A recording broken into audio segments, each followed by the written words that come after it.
உலகத்திலே இருக்கிற மனுஷன், உயிரோடு இருக்கிற மனிதர், அவர்கள் எவ்வளவு பெரியவர்களா இருந்தாலும், எவ்வளவு நம்பிக்கைக்குரியவர்களா இருந்தாலும், இல்லையென்றால் உங்கள் வாழ்க்கையிலே யார் மாறினாலும் அவர்கள் மாற மாட்டார்கள், இவர்கள் மிகப்பெரிய நம்பிக்கைக்குரிய நபர்கள் என்றெல்லாம் உங்க இருதயத்தில் இருந்தாலும், நான் சொல்றேன், சூழ்நிலை சில நேரத்தில் எந்த மனிதனையும் மாற்றிருன்றத ஆண்டவருடைய பிள்ளைகள் மறக்கவே முடியாது.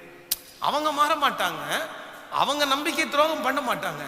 ஆனா சில நேரத்தில் அவங்கள சுற்றி இருக்கிற சூழ்நிலைகள் எவ்வளவு நன்மை வாங்கினவர்களா இருந்தாலும், நீங்க 1000 உதவிகள் அவர்களுக்கு செய்திருக்கலாம், அவர்களுடைய வளர்ச்சிக்கு நீங்கள் காரணமானவர்களா இருக்கலாம், உங்களுடைய வளர்ச்சிக்கு அவர்கள் காரணமானவர்களா இருக்கலாம். அவ்வளவுதான். எங்க பிணைப்பு பயங்கரமான பிணைப்பு, எங்க உறவு ரத்த சம்பந்தமான உறவு, எங்களுக்குள்ள பிரிவினை என்கிறது வாய்ப்பே இல்லை அப்படின்னு சொல்லலாம். இல்ல இல்ல இல்ல இல்ல இல்ல, அவங்களையும் ஆண்டவர் சொல்றாரு, நீ நம்ப முடியாது அப்படின்னு சொல்றாரு. ஒரு 3 காரியத்தை ஆண்டவருடைய பிள்ளைகளுக்கு வைக்கிறேன். ஒரு தேவனுடைய பிள்ளை யாரெல்லாம் நீங்க நம்ப கூடாது அப்படின்றதுக்கு ஒரு 3 காரியத்தை உங்களுக்கு சொல்லி உங்களுக்காக ஜெபிக்க போறேன். எடுத்துக்கொள்ளலாம். நீதிமொழிகள் 29ஆம் அதிகாரத்தை எடுத்துக்கொள்ளலாம். நீதிமொழிகள் 29ஆம் அதிகாரத்தில் 20வது வசனத்தை நம்ம வாசிக்க போகிறோம். ஸ்தோத்திரம். 29ஆம் அதிகாரத்தில் 20வது வசனத்தை சேர்ந்து வாசிக்கலாமா?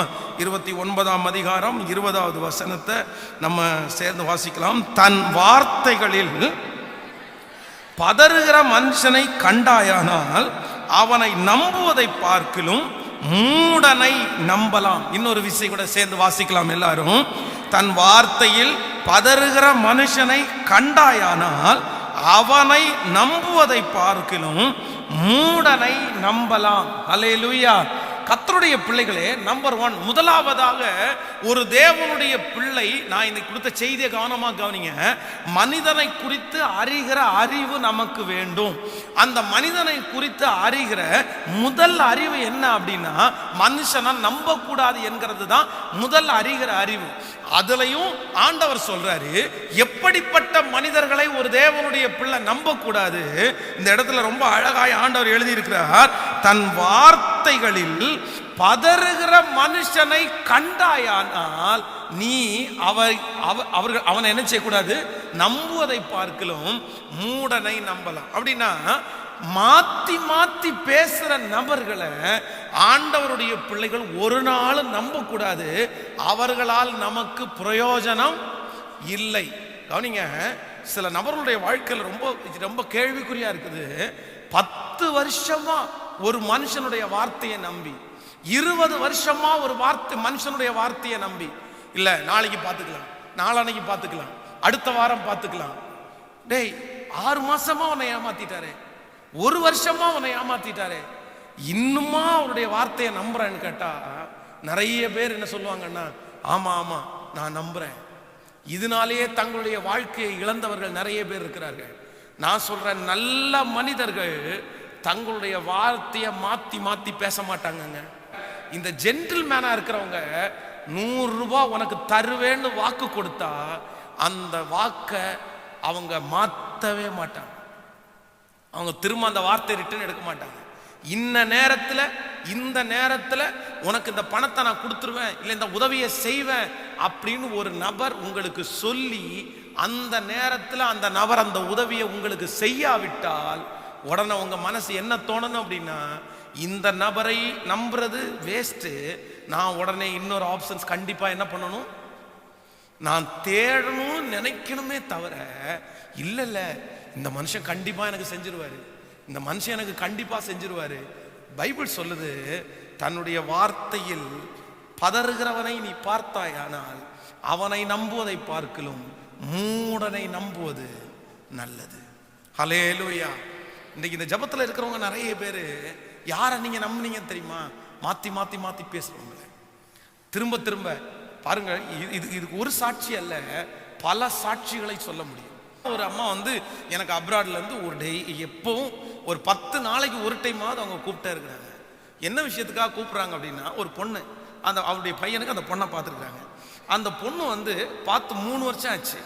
3 வருஷமா அந்த பொண்ணு சொல்லுது, நான் அவ கட்டினா அவரைத்தான் கட்டுவேன் அப்படின்னு சொல்லுது. ஏன் நீ கட்டலை அப்படின்னு கேட்டா, எனக்கு படிக்கணும்னு. ஏன் நீ கட்டலைன்னா எனக்கு வேலை செய்யணும்னு. ஏன் நீ கட்டலைன்னா எனக்கு அந்த ஊருக்கு வர முடியாதுன்னு. இப்படியே கிட்டத்தட்ட 3 வருஷமா அந்த பொண்ணு பார்த்து எல்லாமே ரெடி பண்ணதுக்கு அப்புறம் கல்யாணத்துக்கு மட்டும் ஒத்துக்கல. சரி, அந்த பையனோட கொஞ்சம் பேசலான்னா அதுவும் ஒத்துக்கல. ஆனா என்ன சொல்லுது, நான் யாரை தான் கல்யாணம் பண்ணுவேன் சொல்லுங்க? அவங்கள தான் கல்யாணம் பண்ணுவேன். நான் அந்த அம்மா ரொம்ப சோகத்தில் பேசுறாங்க. அவங்கள என்னால் மனசு முறிச்சு சொல்லவும் முடியல, டக்குன்னு இந்த வார்த்தை சொல்லவும் முடியல. நான் என்ன கெஸ் பண்றேன் அப்படின்னா, ஒரு உண்மையாய் நேசிக்கிற ஒரு பொண்ணா இருந்தா, ஒரு பையனா இருந்தா, கல்யாணம் பண்றதற்கு சகல வாய்ப்புகளும் வந்து விட்டா அவங்க கண்டிப்பா நாட்களை தள்ளி, சொல்லுங்க, ஒரு நாட்களை ஒரு பர்சன் தள்ளி போடுறாருனாலே, வார்த்தையை மாத்துறாருனாலே, நான் சொல்றேன் அந்த நபருக்கு அதுல ஈடுபாடு ஏதோ ஒரு மிஸ்டேக் இருக்குது. ஆனா கடைசியில் நம்பி நம்பி நம்பி ஏமாறுறது யாரு அப்படின்னா, நிறைய கர்த்தருடைய பிள்ளைகள் தான் ஏமாந்து போறாங்க. நீங்களும் ஒன்றில் ரொம்ப ஜாக்கிரதையா இருங்க, கவனமா இருங்க. ஆண்டவரே எனக்கு ஒரு கிருபை கொடுங்க. வார்த்தையில பதறுகிறவனை நான் என்ன பண்ணக்கூடாது? கேட்கல, சத்தமா சொல்லுங்க. மாத்தி மாத்தி பேசுறவங்கள நான் என்ன பண்ணக்கூடாது? பக்கத்தில் இருக்கிற கையை பிடிச்சு சொல்லுங்க. மாத்தி மாத்தி மாத்தி பேசுறேன். இதோ அடுத்த வாரத்தில் செய்யறேன், இதோ அடுத்த நாள்ல செய்யறேன். ஓ, திங்கக்கிழமை வந்துருச்சா வெள்ளிக்கிழமை செய்யறேன், வெள்ளிக்கிழமை வந்துச்சா அடுத்த செவ்வாய்க்கிழமை செய்யறேன், செவ்வாய்க்கிழமை வந்துருச்சா நான் சொல்றேன் சாமானியத்துக்கு செய்ய மாட்டேன். அது நடக்குமா? கேட்கல, என்ன புரியுதா இந்த வார்த்தை? நான் எப்படியாவது உங்களுக்குள்ள அப்படிப்பட்ட ஒரு காரியத்தை கொண்டு வந்து உங்களை தெளிவுபடுத்தணுன்றதுல ரொம்ப விருப்பமா ஜெபம் பண்ணிட்டு இருக்கிறேன். இந்த செய்திக்காக ஒரு நாள் அல்ல, நிஜமா கர்த்தருடைய பிள்ளைகளை பல மாதங்களாக இந்த செய்தியை என்னுடைய இருதயத்துக்குள்ள போட்டு நான் கர்த்தரிடத்துல கேட்டுக்கொண்டே இருக்கிறேன். ஆண்டவரே, என் ஜனங்களுக்கு அப்படிப்பட்ட ஒரு அவேர்னஸ் நான் கொடுத்தே ஆகணும். ஆண்டவரே, எப்படியாவது ஜனங்கள் இந்த மனுஷர்கள் மேல மனுஷனை குறிச்ச ஒரு அறிவு என் பிள்ளைகளுக்கு கிடைச்சிட்டாங்க அப்படின்னா, நான் சொல்றேன், இங்க இருக்கிற அத்தனை வாலிப தம்பியா இருக்கலாம், தங்கச்சியா இருக்கலாம், பெரியவர்களா இருக்கலாம், மனுஷனை குறிச்ச அறிவு மட்டும் உனக்கு வந்துருச்சு அப்படின்னா உன்னை அடிச்சுக்கிறதுக்கு இந்த உலகத்துல யாருமே இல்லை. நீ தாங்க கிங். நான் சொல்றேன், நீ எங்க போனாலும் பொழைச்சிருவ. கர்த்தர் எங்க போனாலும் உன்னை பொழைக்க வைப்பார். இங்க இருக்கிற அத்தனை பேரண்ட்ஸும் உங்க பிள்ளைகளுக்காக ஜெபிக்கக்கூடிய ஒரே ஜெபம், ஆண்டவரே என் பிள்ளைக்கு மனுஷன் யாருன்ற அறிவை மட்டும் கொடுத்துருங்க ஆண்டவரேன்னு ஜெபம் பண்ணுங்க. அவன் எங்க போனாலும் அழகா தப்பிச்சு வந்துடுவான்.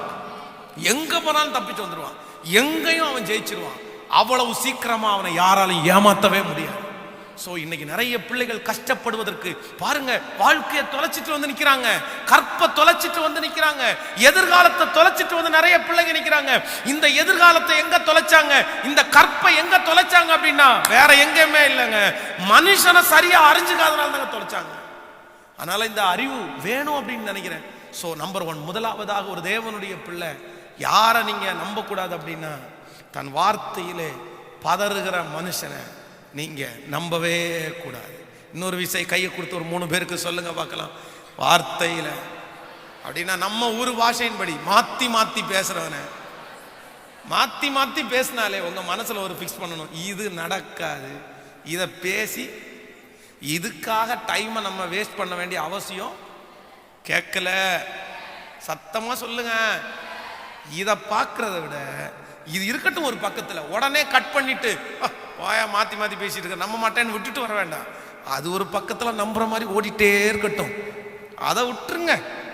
அவன் நம்புற மாதிரியே காமிச்சிருங்க, அதை விட்டுருங்க.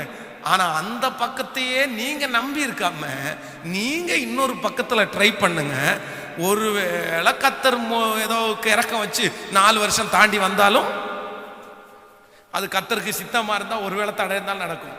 ஆனா நீங்க அதை விட்டுட்டு அடுத்ததை மூவ் பண்ணும்போது உங்களுடைய நேரங்கள் உங்களுக்கு கிடைக்கும் என்று நான் நம்புகிறேன். ஹல்லேலூயா.